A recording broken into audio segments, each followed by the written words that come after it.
napapansin ninyo may abang na po tayong switch dyan, tsaka saksakan para sa kuryente.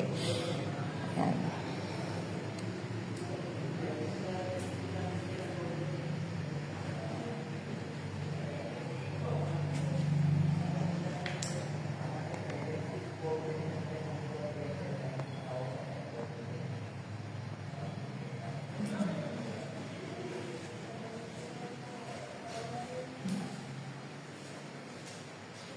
Lababo naman po natin po may tiles na.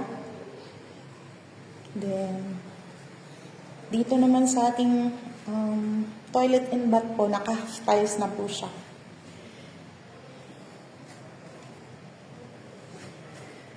Sa likod naman po, pwede nyo po siyang pagawa ng extension para po ito sa labahan or kitchen, pwede. Ayan. Meron na rin po tayong kasamang drum para po sa collection po ng rainwater po natin. Pwede po natin magamit yung pangdilig ng halaman, pang-wash ng mga sasakyan.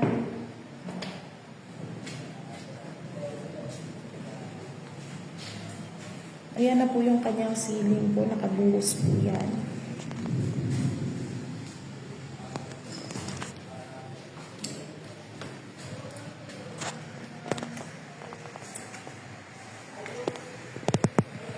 Ito naman po yung second floor niya. Ayan po.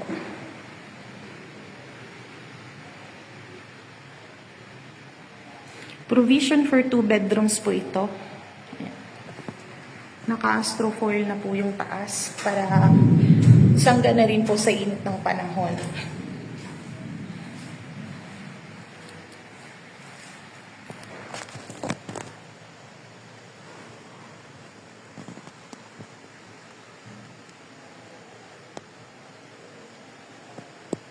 Kung napapansin niyo may mga abang na po siya para po sa ating line ng kuryente. Doon po mapupunta po yung ating processing fee na 10K para po naman yun sa water installation and